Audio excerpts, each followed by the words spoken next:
I watched someone else talk to the person I wanted to talk to, and I just stood there, frozen, telling myself I'd do it next time, that I wasn't ready yet, that I needed the perfect opening line, the perfect moment, the perfect version of myself.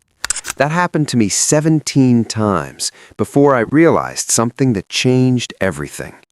The people who can walk up to anyone, anywhere, anytime, they're not braver than you. They're not more confident than you. They just know something you don't. And once I learned what they were actually doing, I couldn't believe how simple it was. Here's what actually works. Trick 1. Warm the room before you enter it.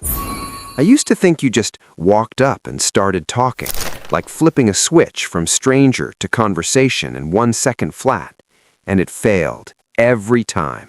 Because here's what I didn't understand. Cold approaches feel violent to the other person's brain.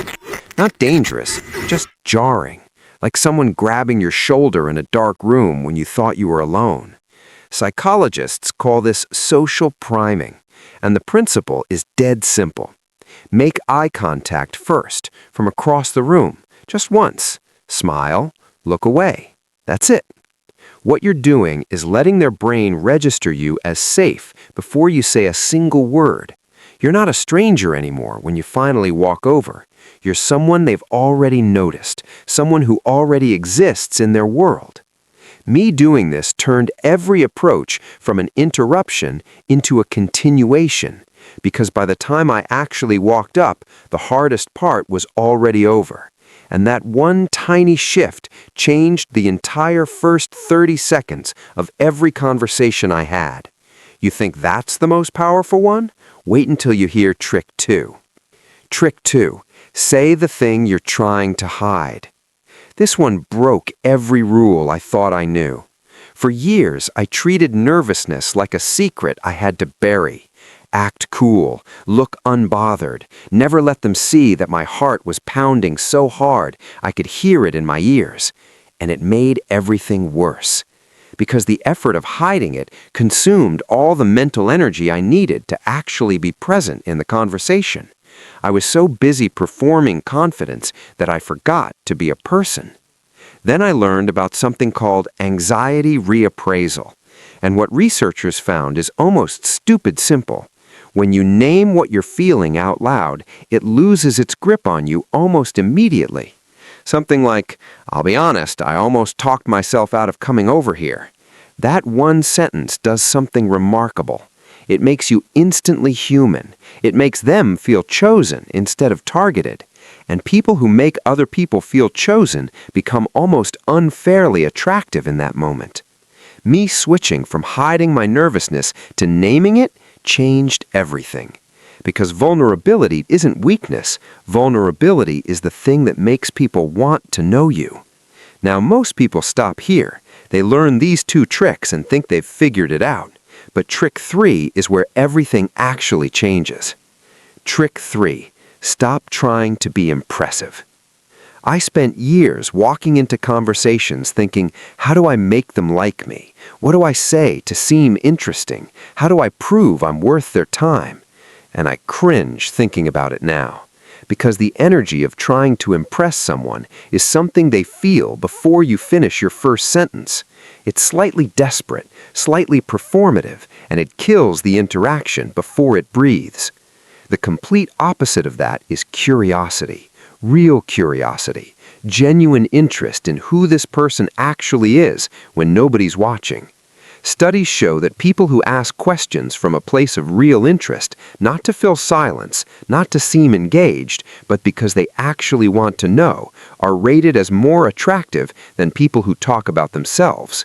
Me shifting from "let me show you who I am" to "I actually want to know who you are" changed the texture of every first conversation I ever had after that. Because people don't fall for impressive, they fall for interested. And if you think that's the peak, trick 4 is almost unfairly simple. Trick 4. Use their name once. This sounds too basic to work, but the neuroscience is clear. Hearing your own name activates something deep in your brain, something that signals recognition, safety, personal attention. It's one of the most powerful sounds in any language to the person it belongs to. So once you get their name, use it once. Not 5 times like you're trying to memorize it, just once, naturally, woven into something real. That's actually a great point, Sarah. I love that perspective, Marcus. That single moment creates a level of connection most people never build in an entire first conversation. Because in that instant, they're not just someone at the coffee shop. They're seen, they're known, they matter. And the return on that one tiny moment, it changes everything. The truth nobody told me. Here's what I needed to hear years ago. The approach is not the scary part. The regret is the scary part. The version of you that walks away without saying anything and replays it for days, that's the version that actually hurts. The conversation itself lasts a few minutes. It's just 2 people talking, and the worst realistic outcome is a polite exchange that goes nowhere, and you forget about it tomorrow. But the best outcome? The best outcome changes everything. Me choosing to say something instead of walking away has led to some of the most meaningful relationships in my life. Friendships that lasted years, connections that opened doors I didn't know existed, moments I still think about when I need to remember what being alive actually feels like. And every single one started with one step, one sentence, one moment of deciding that the other person was worth the 30 seconds of discomfort it took to reach them. The people who seem naturally good at this, they're just choosing those 30 seconds over and over again. And now you know what they're actually doing during them. Your move. Next time you see someone worth knowing, run the system. Make eye contact first. Name your nervousness. Lead with curiosity. Use their name once. That's it. 4 steps, 30 seconds, 1 decision. The confidence you think other people have, they're just running this, and now you have it too. Subscribe if you want more of this every week. Hit the like button if this actually helped. Now go make it count.